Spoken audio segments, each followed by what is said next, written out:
दोस्तों आप सब लोगों को पता ही होगा कि अमेरिका के दबाव के बावजूद भारत की तरफ से रशिया से S-400 मिसाइल डिफेंस सिस्टमों को परचेज किया गया है। और दोस्तों इसके पीछे कारण है भारत का S-400 सिस्टमों की जरूरत और दूसरी तरफ S-400 सिस्टम का दुनिया के सबसे ताकतवर तरीन एयर डिफेंस सिस्टम होना। अब दोस्तों ये जो S-400 सिस्टम है इसे अभी तक तो दुनिया में सबसे एडवांस तरीन, सबसे लॉन्ग रेंज और सबसे ताकतवर तरीन एयर डिफेंस सिस्टम के रूप में गिना जाता था, लेकिन अब इन सिस्टमों को लेकर भारत का चिंता बढ़ सकता है, क्योंकि रिपोर्ट में दावा किया जा रहा है कि रशिया के ये सबसे ताकतवर तरीन एयर डिफेंस सिस्टम हाल ही में लड़ाई के दरमियान तबाह हो गया, और वो भी काफी कमजोर तरीन हथियारों के कारण। दोस्तों बेसिकली 23 अगस्त 2024 के दिन यूक्रेन के डिफेंस इंटेलिजेंस डायरेक्टरेट के तरफ से एक वीडियो पब्लिक किया गया और इस वीडियो में दावा किया गया कि रशिया के S-400 triumph surface to air missile सिस्टमों को तबाह किया गया है। अब दोस्तों ये जो वीडियो है इसे तो ट्विटर में पोस्ट किया गया है, लेकिन अगर देखा जाए तो ये वीडियो सभी तरीके के सोशल मीडिया में वायरल हुआ है। बेसिकली इस वीडियो में ये दिख रहा है कि हवा से कोई एक हथियार जाके एक जमीन में किसी एक हथियार को तबाह कर रहा है, और वीडियो से लग रहा है कि ये जो वीडियो है इसे किसी ड्रोन से कैप्चर किया गया है। तो वहीं पे दोस्तों वीडियो में एक दूर का व्यू भी रखा गया है जो कि जमीन में एक्सप्लोजन को लेके है, जबकि इसका एक क्लोजअप व्यू भी है जहाँ पे एक्सप्लोजन को बड़े करके दिखाया गया है। रिपोर्ट में ये भी दावा किया जा रहा है कि ये जो वीडियो है ये ओलेन्यूका नामक एक गाँव का है, और सुबह 10 बजे के करीब ये घटना घटा जब इस वीडियो को कैप्चर किया गया। और ओलेन्यूका गाँव असल में क्राइमिया के वेस्टर्न पार्ट में और ब्लैक सी के कोस्ट के बीच के एक छोटा सा हिस्सा है। अब दोस्तों यूक्रेन के अलग अलग सोर्सेस के तरफ से यह भी दावा किया जा रहा है कि केवल मात्र S-400 लॉन्चर्स के ऊपर ही हमला नहीं किया गया है, बल्कि S-400 के साथ में कुछ अन्य मिसाइलों को भी तैनात किया गया था, उसे भी इस हमले में तबाह किया गया, और कुछ सैनिकों का भी तैनाती था, उन सैनिकों को भी इस हमले के द्वारा मार गिराया गया। और दोस्तों इस वीडियो को इसके बाद रशिया के कई सारे डिफेंस के ऑफिशियल्स और पॉलिटिकल ऑफिशियल्स के तरफ से भी ट्वीट किया गया, और कई सारे अलग अलग अकाउंट से ट्वीट करते हुए ये भी दावा किया गया कि इस तरीके के जो हथियार है वो रशिया के बेड़े में बहुत ज्यादा संख्या में नहीं है, और ऐसे हथियारों को तबाह करने का मतलब ये है कि रशिया के जो एयर डिफेंस सिस्टम है और एयर डिफेंस कैपेबिलिटी है उसके ऊपर एक बड़ा प्रहार। अब दोस्तों रशिया की तरफ से जो S-400 सिस्टमों को बनाया गया है इसे दुनिया के सबसे ताकतवर तरीन एयर डिफेंस मिसाइल सिस्टम के रूप में गिना जाता है, जो कि करीबन 400 किलोमीटर दूर तक टारगेटों को निशाना बना सकता है, और इवन ये क्रूज मिसाइल, बैलिस्टिक मिसाइल तक को मार गिराने में सक्षम है। वहीं पे दूसरी तरफ इन मिसाइलों को S-200 और S-300 जैसे सिस्टमों के सक्सेसर के रूप में ही रशिया अपने बेड़े में शामिल किया है। अब दोस्तों देखा जाए तो ये जो 18 महीने से रशिया और यूक्रेन का लड़ाई चल रहा है, इस दरमियान कई बार कई तरीके के एडवांस हथियारों को तबाह करने का दावा किया गया, और दोस्तों 18 महीने में कई बार S-400 सिस्टम को भी तबाह करने को लेकर दावा किया जा चुका है, पर हर बार जो दावे किया जाता है उसे संपूर्ण रूप से प्रूफ करना संभव नहीं हो पाता है। और दोस्तों इस बार भी जो वीडियो जारी किया गया है उससे किसी भी तरीके से ये पता नहीं चल रहा है कि असल में जो हथियार का तबाही जमीन में हुआ है वो S-400 है। हालांकि दोस्तों अगर S-400 जैसे दिखने वाला कोई हथियार भी हुआ तब भी इतने दूर से इसे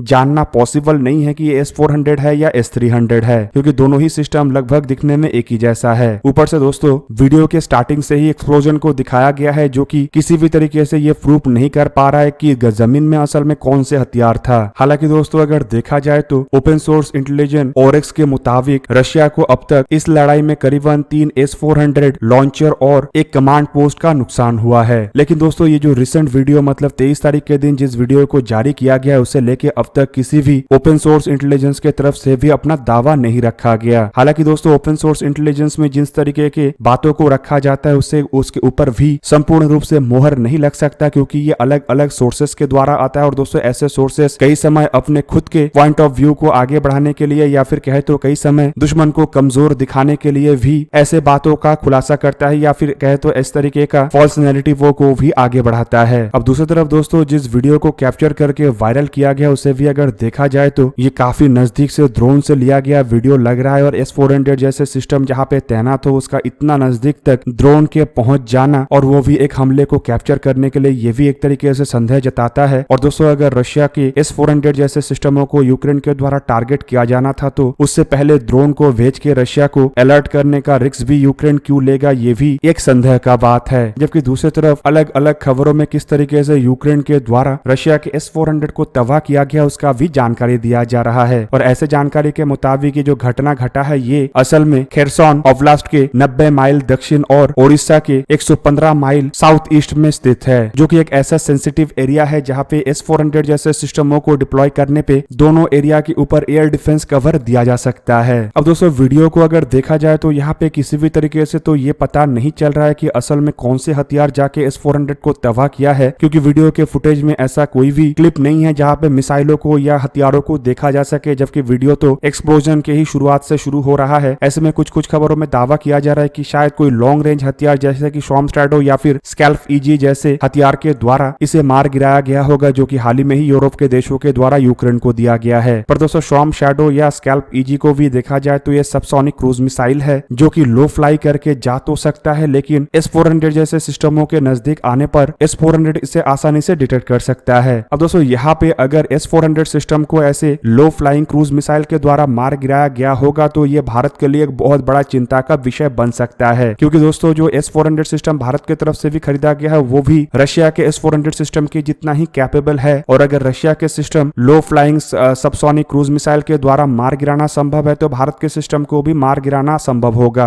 और दोस्तों भारत की तरफ से ऐसे करीबन 5 सिस्टमों को खरीदा गया है जो कि भारत, पाकिस्तान और चाइना के साथ लगे हुए बॉर्डर रीजन में डिप्लॉय करना चाहता है। और आने वाले समय में यह भारत का प्रमुख एयर डिफेंस सिस्टम होगा जो कि बैलिस्टिक मिसाइल, क्रूज मिसाइल और एयरक्राफ्टों के खिलाफ भारत को सुरक्षा प्रदान करेगा। और ऐसे में अगर क्रूज मिसाइल के खिलाफ ही यह हथियार फेल होता है तो यह भारत के डिफेंस के ऊपर एक बहुत बड़ा डेंट ला सकता है। ऊपर से दोस्तों इस तरीके के मिसाइलों को खरीदने को लेकर भारत के द्वारा अमेरिका और यूरोप के देशों के साथ भी अपने रिश्ते को कॉम्प्रोमाइज किया गया, क्योंकि अमेरिका और यूरोप चाहता था कि भारत रशिया से ऐसे हथियार ना परचेस करे, लेकिन भारत इसके बावजूद रशिया से अपने जरूरतों को देखते हुए इन हथियारों को परचेस किया है। हालांकि दोस्तों अगर देखा जाए तो शॉर्म शैडो या फिर स्कैल्प ईजी जैसे मिसाइल फिलहाल चाइना और पाकिस्तान के पास नहीं है, जो कि भारत के लिए एक राहत है। लेकिन चाइना के पास कुछ सबसोनिक क्रूज मिसाइल है जो कि शॉर्म शैडो के जैसे इतने लो फ्लाई नहीं कर सकते और ना ही इतना स्टेल्थी है। लेकिन अगर बड़े मात्रा में ग्रुप में अगर ऐसे मिसाइलों को S-400 बैटरीज के खिलाफ चाइना के द्वारा इस्तेमाल किया जाता है तो भारत ज्यादा से ज्यादा 90 से 95% एक्यूरेसी के साथ इन मिसाइलों को मार गिरा पाएगा। लेकिन जो 5 to 10% बाकी मिसाइल बच जाएगा वो भारत के S-400 के लिए चिंता का विषय बन सकता है। हालांकि दोस्तों पाकिस्तान को लेकर भारत को इस तरीके का डर नहीं है, क्योंकि पाकिस्तान के पास ना ऐसा कोई मिसाइल है और ना ही पाकिस्तान आर्थिक रूप में इतने कैपेबल है कि 100 की संख्या में सबसोनिक क्रूज मिसाइलों को S-400 तबाह करने के लिए लॉन्च कर सके। हालांकि दोस्तों पाकिस्तान की तरफ से अगर ऐसा किया जाता है तो इसके बदले में पाकिस्तान को हजारों की संख्या में मिसाइलों को झेलना पड़ेगा, जबकि पाकिस्तान के जो ये सबसोनिक क्रूज मिसाइल है इसे तो भारत रोक सकता है, लेकिन भारत के मिसाइल जैसे कि ब्रह्मोस जैसे मिसाइलों को रोकने का क्षमता फिलहाल पाकिस्तान के पास नहीं है। पर दोस्तों यहाँ पे चाइना के लिए भी थोड़ा मुश्किल तो ये है कि भारत के द्वारा अगर S-400 सिस्टमों को तैनात किया जाता है तो ये पहाड़ी एरिया में ऐसे क्षेत्र में होगा जहाँ पे कि चाइना के एयरक्राफ्टों के द्वारा उड़ान भर के आ पाना काफी मुश्किल होगा। तो वहीं पे दोस्तों चाइना अगर पहाड़ी एरिया के ऊपर से मिसाइलों को दागता भी है तो ये काफी पहले ही डिटेक्ट हो जाएगा, जो कि S-400 सिस्टमों को अपने आप को बचाने के लिए काफी टाइम दे सकेगा। पर दोस्तों रशिया और यूक्रेन के लड़ाई के दरमियान असल में S-400 सिस्टम को तबाह किया गया है या फिर किसी अन्य सिस्टम तबाह हुआ है या फिर